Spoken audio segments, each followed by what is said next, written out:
If anyone knows the way out, could you maybe give me a call or something? Yeah, that would be really good. Thanks. Hey George, are we gonna do this conversation or not? No, it's not happening. Come on, mate. No. I know you remember last time it was that awkward. Oh, I thought it went reasonably well, all things considered. It was awkward. A long line of attempts at father-son conversations. The only reason it got views is awkward. All views are created equal. Let's do it. Okay.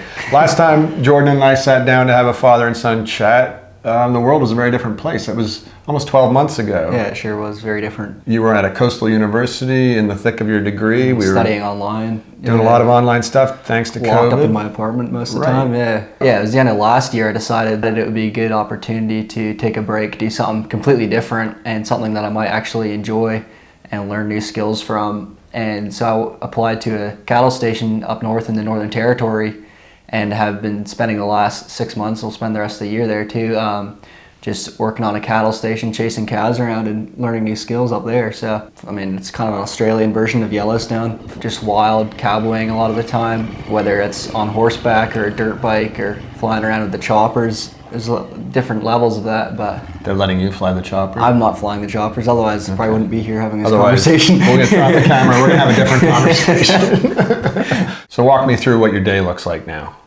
So get up around, it's quite early, 4:30 in the morning. There is such a time? Apparently. 4:30 in the morning and have a quick breakfast, try to be on the road 5:30, getting ready.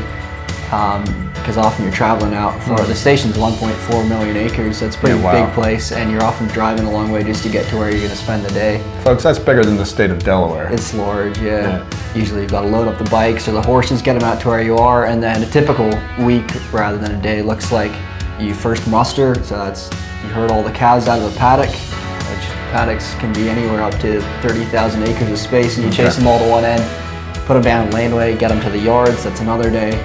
Run them all through the yards, process them, and send them out to where they're going next, and that usually takes about a week. Yeah. Now you grew up on a very small-scale farm by comparison. You had a little bit of experience riding ponies, riding push bikes, not much motorbike experience, and not much bronco busting either. No. So how are you getting on with the horse experience? Well, you learn very quickly because either you stay on or you fall off, and so it teaches you very fast. So do you spend more time sunny side up or down? Definitely up now. Well, again, we probably wouldn't be having this conversation. You get assigned a horse that's sort of similar to your capabilities, and you look after it, work with it so that you form a bit of a partnership together. I'm learning skills with the horse really, which is pretty cool. As he's learning, I'm learning, so that's been a really neat experience, yeah. What skills would you say you brought with you that have stood you in good stead? I think teamwork and communication I'd already learned. Didn't have a lot of skills that were that relevant other than welding, I think. That's a skill you learned here at the Danthonia Bruderhof, yeah, right? Absolutely, yeah. Did my certificate here in that, and that's been extremely helpful. I've built water troughs for them and ramps and all that sort of thing, so that's been really handy skill. And then I was also, for a time, while their station butcher was away on holidays, I was their station butcher, and that's a skill I learned a little bit here at Danthonia, but then had to learn a lot on the job, having never done the full process from the killer to sausages and cut steaks, so that was a pretty cool experience, yeah. So if you think about the things that you've learned or the situations you've been in, what's been the biggest surprise about yourself that you've discovered so far?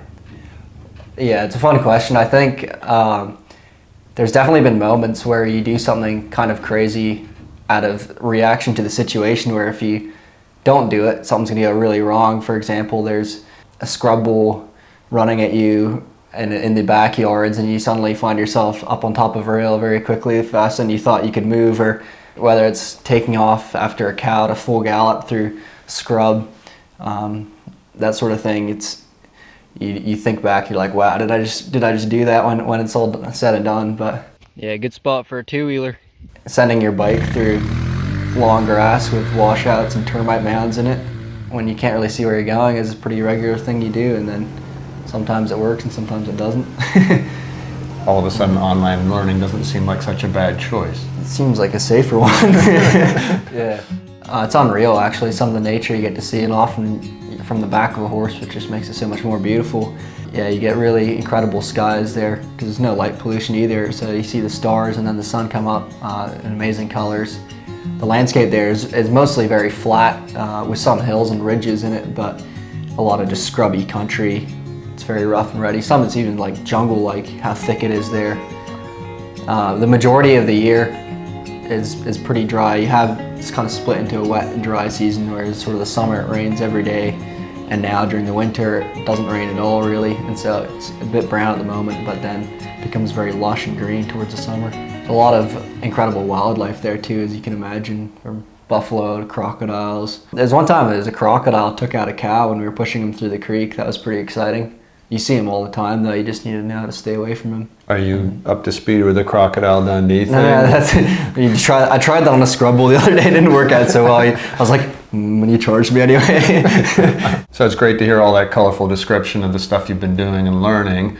I'm interested too though in what you've found most challenging about the environment you find yourself in, and how has that tested you, and do you feel like you're being given an opportunity for growth, or is it all about just surviving at the moment and making sure you're on deck at 4:30 every morning? No, absolutely. There are challenging situations that present themselves regularly that help you grow. One thing, especially for me, is, as you can imagine, station life is pretty rough and ready, but I've been really focusing on holding to my moral convictions and holding on to my faith in a very isolated environment, which has been very strengthening for my faith and helped me mature and grow in many ways because of those challenges. A lot of people do respect it and what I'm trying to live for, and then developed very strong friendships with those people. Other people just don't really get it.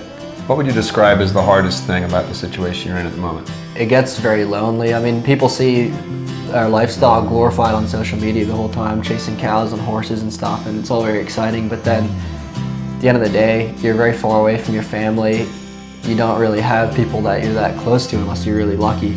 Have you found any particular ways to battle that loneliness that work for you? Yeah, definitely. Rather than just sitting around being depressed, which is one option, I've taken to continuing to write songs. It's one of my things I enjoy doing. Yeah, so I've got. Are you going to play one for us? Probably not. In a minor key, please? Only in a minor key. Yeah, so I write songs, write music. That's a lot of fun, and gives you something to do, keeps your mind occupied. I try to read a little bit when I have time. And do you see this as your life from here on in, or is this an interlude? No. What are we doing? Yeah, this is an interlude, definitely. It's not a career. It's been an amazing experience for me. I've learned so much, and despite the challenges which I was talking about, it's 100%, it's totally worth it. And yeah, there's really nowhere else you can learn those life skills at such a level, so I highly recommend it. Well guys, if you have any responses for Jordan, any thoughts or encouragement for him, please drop a comment. I'll make sure he sees them. Yeah, and I appreciate that. Yeah, thank you so much for being with us. Thank you for subscribing to our channel to stay up to date with our videos. You guys stay safe. We'll try to do the same, Jordan, you particularly. And talk to you soon. Bye for now. I don't know if that works. I think it was like the video. Well, he's got gravel in his guts. Agent Orange, down in the back of the boat. See that big flip? Well, we're only going to get a steer on the board. He tries to get a steer on one. Watch him trying to